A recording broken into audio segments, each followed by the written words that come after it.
இந்த வீடியோவில் நம்ம எப்படி டெக்ஸ்ட்டை வந்து எப்படி Kdenliveல ரிவீல் பண்ணுறது இப்போ வாங்க அதை எப்படி நம்ம பார்ப்போம். ப்ராஜெக்ட் பண்ணி பார்த்தீங்கன்னா டெக்ஸ்ட் ஆட் பண்ணுறதுக்கு ஆப்ஷன் இருக்கும். ஆட் டைட்டில் கிளிப்னு இருக்கும். அதை வந்து நீங்கள் செலக்ட் பண்ணிக்கோங்க. அதில் பார்த்தீங்கன்னா உங்களுக்கு என்ன டைட்டில் வேணுமோ அதை வந்து நீங்கள் ஆட் பண்ணிக்கோங்க. அடுத்து வந்து கிரியேட்டிவ் டைட்டில் அப்படின்னு இருக்கும். அந்த ஆப்ஷன் கொடுத்தீங்கன்னா டைட்டில் வந்து கிரியேட் ஆயிரும். எஃபெக்ட் டேபுக்கு போங்க. அதில் பார்த்தீங்கன்னா டிரான்ஸ்ஃபார்ம் அப்படின்னு ஒரு ஆப்ஷன் இருக்கும். அதை வந்து நீங்கள் கிளிக் பண்ணி உங்கள் டைம் லைனில் இருக்கிற டெக்ஸ்ட்டில் வந்து நீங்கள் ப்ளேஸ் பண்ணுங்கள். அடுத்து பார்த்தீங்கன்னா அதே எஃபெக்ட்ஸ் டேப்பில் கிராப்னு இன்னொரு ஆப்ஷன் இருக்கும். அதை வந்து நீங்கள் கிளிக் பண்ணி ட்ராக் பண்ணி உங்கள் டைம் லைனில் இருக்கிற அந்த டெக்ஸ்ட்டில் வந்து நீங்கள் ப்ளேஸ் பண்ணுங்க. பார்த்தீங்கன்னா இந்த ஆர்டரில் தான் இருக்கணும். டிரான்ஸ்ஃபார்ம் வந்து ஃபர்ஸ்ட்ல இருக்கணும், கிராப் வந்து செகண்டாக இருக்கணும். இல்லைனா வந்து அது வேலை செய்யாது. கிராப்பில் பார்த்தீங்கன்னா கிராப் பாட்டம் அப்படின்னு ஒரு ஆப்ஷன் இருக்கும். அதை வந்து நீங்கள் ஃபுல்லாக இன்க்ரீஸ் பண்ணுங்க. ஆனால் டெக்ஸ்ட்டை வந்து நீங்கள் கிராப் பண்ணாமல் இன்க்ரீஸ் பண்ணி கொஞ்சம் கேப் இருக்கிற மாதிரி விட்டுருங்க. இப்போ பார்த்தீங்கன்னா நம்ம வந்து டிரான்ஸ்ஃபார்மில் வந்து நம்ம அனிமேட் பண்ண போகிறோம். இப்போ பார்த்தீங்கன்னா எத்தனாவது ஃப்ரேமில் வந்து இந்த டெக்ஸ்ட் வந்து இந்த இடத்துக்கு வரணுங்கிறத வந்து நம்ம ஃபஸ்ட்டே வந்து நம்ம செட் பண்ணிக்கிட்டோம்னா இன்னும் கொஞ்சம் ஈஸியாக இருக்கும் நம்ம அனிமேட் பண்ணுறதுக்கு. நான் வந்து ஒரு கீ ஃப்ரேம் வந்து செட் பண்ணிட்டேன். இப்போ திரும்ப நான் வந்து ஃபஸ்ட்டு கீ ஃப்ரேம்க்கு நான் வந்துடுறேன்.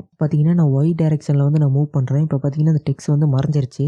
இந்த மாதிரி நீங்கள் வந்து ஃபுல்லாக மறையிற மாதிரி நீங்கள் செட் பண்ணிவிட்டு இப்போ நீங்கள் வந்து ப்ளே பண்ணி பார்த்தீங்கன்னா இப்போ வந்து டெக்ஸ்ட் வந்து எதுவுமே இல்லாமல் வந்து ரிவீல் ஆகும். இதுதான் டெக்ஸ்ட் ரிவீல் எஃபெக்ட். அடுத்து நீங்கள் இதே மாதிரி இன்னொரு எஃபெக்ட்டும் நீங்கள் பண்ணலாம். திரும்ப அதே மாதிரி அந்த இடத்துல டைம் லைனில் நீங்கள் வந்து அந்த கிளிப்பை வந்து கட் பண்ணிவிட்டு ஷிஃப்டாக தான் கட் பண்ணுறதுக்கு ஷார்ட் கட். இந்த தடவை வந்து நீங்கள் டாப்பை வந்து நீங்கள் கிராப் பண்ணிவிட்டு அதே மாதிரி நான் சொன்ன மாதிரி நீங்கள் வந்து க்ரீ ஃப்ரேம் அனிமேஷன்லாம் நீங்கள் செட் பண்ணிவிட்டு நீங்கள் ப்ளே பண்ணி பார்த்தீங்கன்னா திரும்ப அந்த டெக்ஸ்ட் ரிவீல் ஆகி திரும்ப அன்ரிவீல் ஆகிடும். இதே மாதிரியே நீங்கள் வந்து எந்த சைடு வேணாலும் நீங்கள் கிராப் பண்ணி நீங்கள் வந்து டெக்ஸ்ட்டை வந்து நீங்கள் ரிவீல் பண்ண வச்சுக்கலாம். இப்போ நான் சொன்ன மாதிரி நீங்கள் வந்து எப்படி Kdenliveல வந்து டெக்ஸ்ட்டை வந்து ரிவீல் பண்ணுறதுன்னு நீங்கள் கற்றுக்கிட்டீங்கன்னா, ஆனால் உங்களுக்கு இன்னும் எப்படி Kdenliveல ஒரு வீடியோவை வந்து கரெக்டாக எப்படி எக்ஸ்போர்ட் பண்ணுறதுன்னு இன்னும் தெரியலனா இப்போ ஸ்க்ரீனில் ஜவாகிற இந்த வீடியோவை வந்து கிளிக் பண்ணி பாருங்கள். ஏன்னா அந்த வீடியோவில் நான் வந்து எப்படி ஒரு வீடியோ வந்து கரெக்டாக எக்ஸ்போர்ட் பண்ணுறது, எப்படி ஆடியோவாக எக்ஸ்போர்ட் பண்ணுறது, எப்படி இமேஜ் சீக்வன்ஸாக எக்ஸ்போர்ட் பண்ணுறது, எப்படி டிரான்ஸ்பரண்ட்டாக ஒரு வீடியோ வந்து எப்படி எக்ஸ்போர்ட் பண்ணுறதுங்கிறது எல்லாத்தையும் நான் டீட்டெயிலாக நான் சொல்லியிருக்கேன்.